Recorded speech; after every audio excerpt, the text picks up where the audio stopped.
This is Gerardo Del Real with Resource Stock Digest. Joining me today once again is co-editor of one of the best resource letters in the business, Exploration Insights, Mr. Joe Mazumdar. Joe, how are you today? How's it going, Gerardo? Thanks for having me. It's going great. I appreciate you pronouncing my name correctly. Not very many people get that right. So listen, it's been a few months since we spoke. I've long been a proponent that we needed one last whack in the gold and silver price. I've been on record saying that I thought it could go down as low as 1,050. So it was all you. It was you that did it. Yeah, no, it wasn't me. It's been in the cards. So here we are sitting at 1179. I would love to start by getting your take on the overall gold market, what you see, how you think things will develop, and then we could get into a broader conversation about base metals, geopolitics, and a couple of other points I'd love to touch on. But let's start with gold. What do you see happening out there, Joe? Well, the graph looks right now, somewhat similar to that graphic from several years ago that was known as the vomiting camel. So it's looking like that because it's dropped through the support level of 1,200, which was a very important support level and psychological level for a lot of people. And now it's sort of like free fall. And what we've seen on the gold demand side has obviously been weak. But what we're looking for is a lot the investment demand, the money that's going into the ETFs.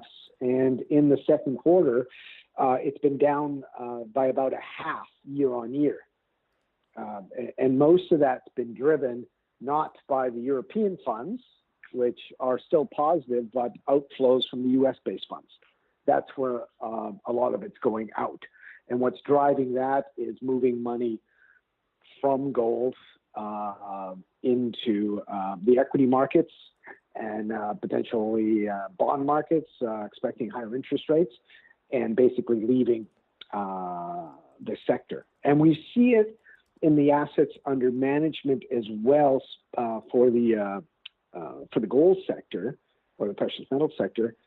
There was a bank, CIBC, that put out this note that basically said that back in 2011, when assets under management were peaked at around 54 billion, 50 billion of that, or 95% of that, was actively managed. And so at that time, you would have a lot of people attending gold shows. You would have a lot of people, talking to these fund managers, a lot of meetings, a lot of that sort of stuff going on. But now, 7 years later, in 2018, now you've reduced that number in terms of actively managed funds to 10 billion. So you're down about 80%. And that's obviously impacting the ability of companies to fund development, fund operations, fund exploration, importantly for us. A lot of these guys are unable to do a lot under the current circumstances. But what we do see is some people that can get money and some people that can't, the haves and the have-nots.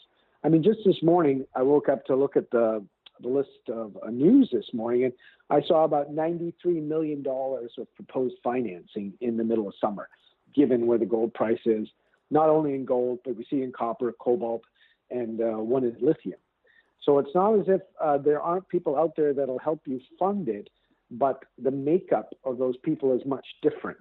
Institutional equity might not be there, so you might get more private equity. You might get more strategic investors, industry. So it might be a different makeup. The whole pie has gotten smaller, but also the people with the appetite have changed. Do you feel that with that pie getting smaller, that when there is a turnaround, and there always has been and always will be, that'll have a disproportionate effect to the upside the way it's having a disproportionate effect to the downside right now? Yes. The thing is that when we come up, do we come up as high as before?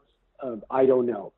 But in terms of the valuations for some good companies, we're waiting because, as you know, there are still some funds out there that are readjusting their portfolios, giving mandates away to other firms to run their portfolios, because as I mentioned, the number of active managed funds is much less, that we're seeing reductions in companies that their news flow doesn't merit to that.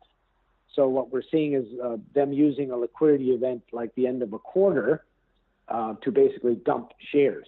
And we've seen that in some of the companies we own that are producers. So that sort of scenario is something we'd like to buy, but we're just waiting right now until all that bloodletting is gone. Speaking of bloodletting, a good sign of a potential near-term bottom, Vanguard, which obviously has $2.3 billion under assets in what was named the Vanguard Precious Metals and Mining Fund. It announced that in September, the fund will be renamed the Vanguard Global Capital Cycles Fund. I have to believe that they're obviously pivoting out of a lot of the precious metals names. How much of an effect do you see an event like that having on the overall gold price and the overall gold market? And is that a buying opportunity if you have the right timeline and the right horizon to hold? Yes, I believe absolutely that's like when you see somebody changing because of something mandated by them to change what they're doing, and they're selling not because of the actions of the company, then that's absolutely a reason, if you've got a high conviction towards the company, to come back in. The only issue is that, it's very difficult to pick the bottom. So you're going to have to be convinced that from here I can still get a double or a triple. Maybe if I wait another week or 2 weeks, it might be better, but it's hard to predict that. So what we're doing is sort of sitting on our hands a little bit longer for the summer and waiting for some of these funds, because it's not only Vanguard. I think there's another fund out of London that's has the same issue. Mm-hmm. So we don't want to go down another 30%, let's say. And I think so as long as we can get convinced ourselves we're not going to go down that much, and if it does go down, it's only 5 or 10, that's okay. We're definitely looking at companies. We're definitely looking at reorganizing our portfolio, taking some hits on some companies to get those other companies that we want to expose ourselves to. I definitely think that this is, even though it's summer doldrums, even though gold price is dropping below 1,200, the asset managers actively managed funds are leaving. I personally think this is a great time for us to relook at our portfolio and start adding some companies that we really like, or adding more positions in companies that we already own. I absolutely agree. Last time we spoke, you were focused on explorers, not so much producers. What's your approach this time around as you sit down with Brent Cook, and you look at the portfolio and you talk strategy and looking forward? Do you still have a bias towards the explorers, or are the producers now getting attractive enough to where they merit a bid, even if it's a junk bid, right? Yes. Definitely one of the ones that I'm thinking about, adding a position to is one we already own that's a producer that I think is very inexpensive. So that is definitely something I'm looking at, and we might look to add another producer, but for a short-term investment that we've done before. We've done some of these short-term investments on liquid producers. So as long as the producer is liquid in terms of trading, solvent with respect to working capital, that they don't have to go back to the markets, and has been performing well in terms of generating free cash flow at these sort of price levels, that's something we would want to look at seriously. We do not want a producer just because they're down 50%, but as you look at it, they're not generating any free cash flow, and in 2 quarters they'll have to go back to the market, and that's maybe why the market's looking at them that way. So that's something we want to avoid. But if somebody is well funded, doing well in terms of generating free cash flow, and is only getting kicked because some of these funds are just selling their positions in the company, then that's a good opportunity. Up until a few months ago, Joe, there was a pretty well-established consensus that we were in the midst of a global reflation, and now these trade wars and these tariffs that are being implemented, it seems like threatened on an almost daily basis, right? Even if the implementation hasn't been severe yet, it's definitely having an effect all around on the gold price, definitely on the base metals price. How do you see geopolitics influencing? And let's keep with gold right now. Do you think that central banks like the Turkish central bank is having to liquidate some of its holdings in order to stay somewhat solvent? Do you see that as a factor? And then I'd love to pivot to base metals.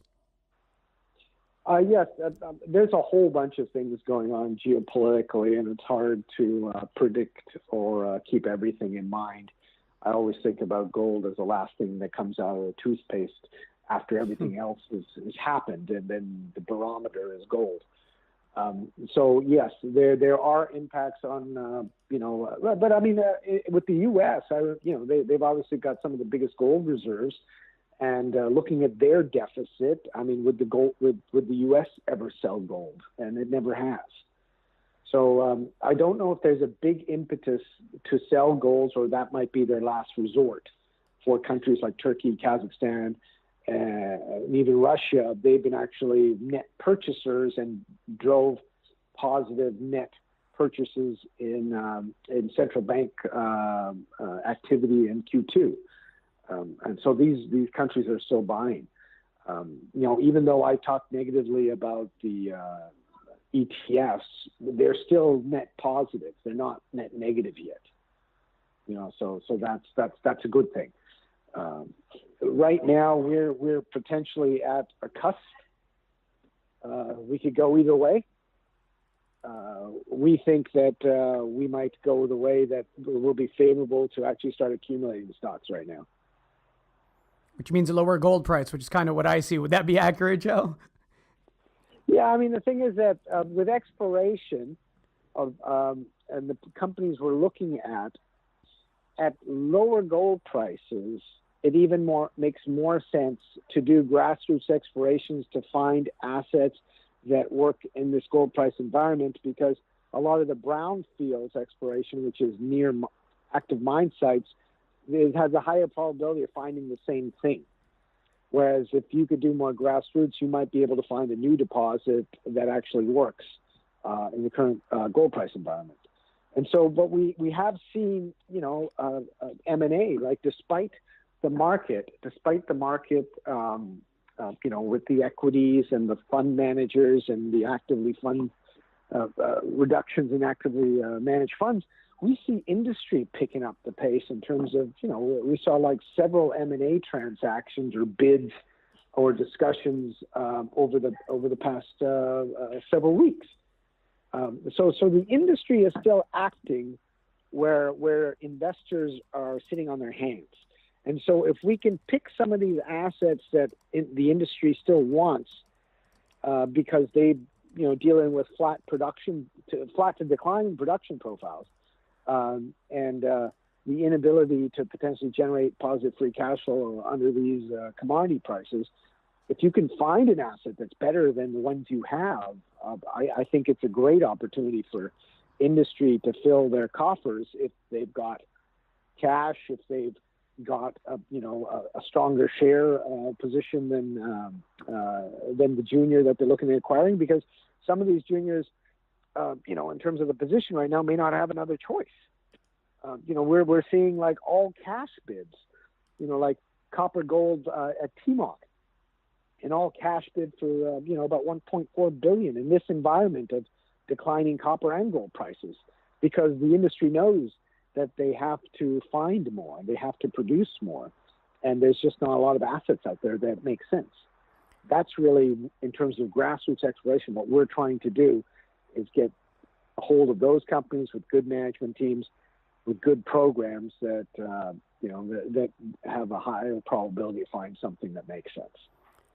The disconnect between value and share price is interesting to me. And you mentioned M&A, and I want to go back to base metals in a second, but you touched on M&A, and, even bids that sometimes have a 50, 60% premium to, the 20-day weighted trading average, those are being rebuffed oftentimes by the companies being courted. Does that speak a bit to the disconnect between the share price of a lot of these companies that have great assets and great management teams and what the market's willing? Yeah.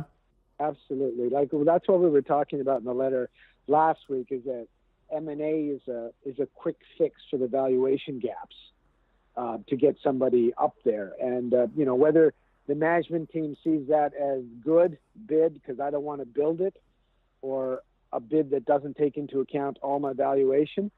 What's nice about one of the ones that actually said, I don't want this bid, even though it's all cash in an environment that nobody's actually doing all cash bids. It's suggesting to me that their shareholders as well are sort of saying, okay, we're backing you because we think it's underpriced as well. Otherwise I would be giving my shares to the suitor, which I'm not, because I think that they could buck up another 25 to 30 cents, whatever it is. So even though shareholders know that there's an issue here in terms of valuation gap, and they know that the suitor really wants the asset. So for me, the M&A helps us understand what's going on in the market on the industry side, even though the equity investors are a little bit, let's say, in the summer sort of mentality, at least in terms of staying away from the sector right now. The industry is not staying away. There's been a couple of funds, private equity funds, that have recently submitted successful bids and taken assets private. That's not something that we see a lot of typically.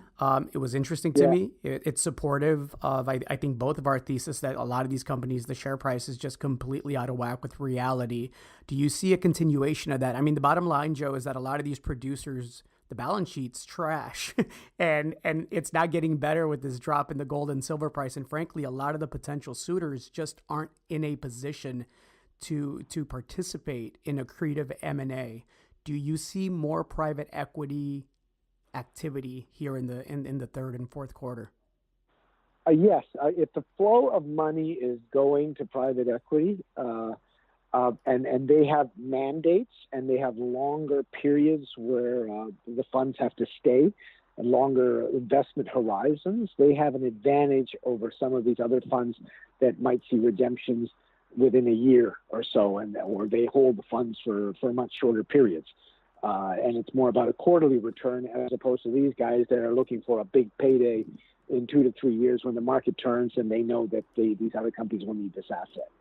So in terms of, there's an advantage there. There's a definite advantage in terms of philosophy, investment focus, that private equity is much more flexible to take advantage of versus institutional equity. There's definitely an advantage, and investors in that private equity funds know that. The industry, on the other hand, it's very suitor specific, what they need, what they want, let's say, at a specific time. So, one person may be looking for geopolitical diversification and might buy an asset that you might think that, oh, geez, that's not such a great asset, but they're willing to buy it because they are in some place that they don't want to be in anymore, and they're looking for an asset in a place that's safe. Whereas a company that's got a big portfolio of assets in a safe jurisdiction might not buy that asset.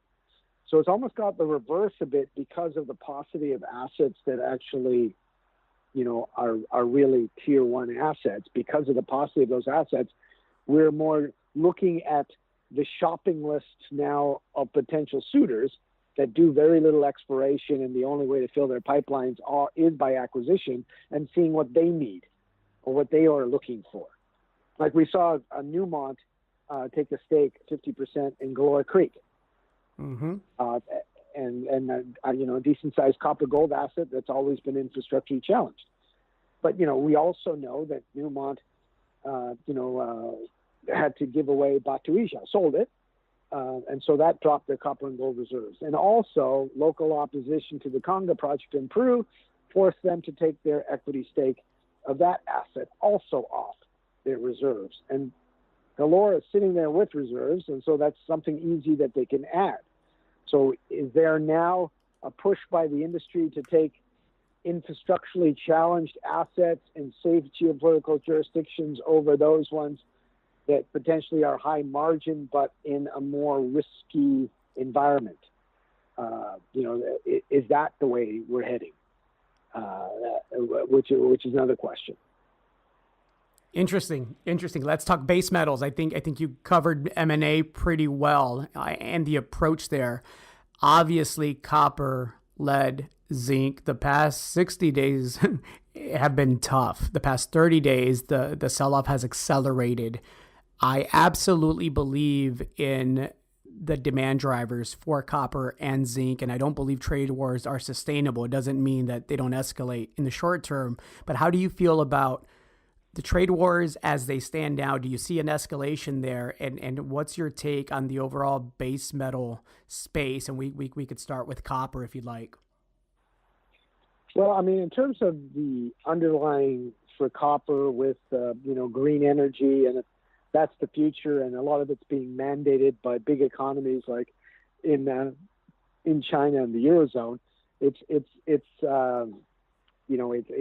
a growth that's not completely dependent on the U.S. It might be more dependent on outside economies.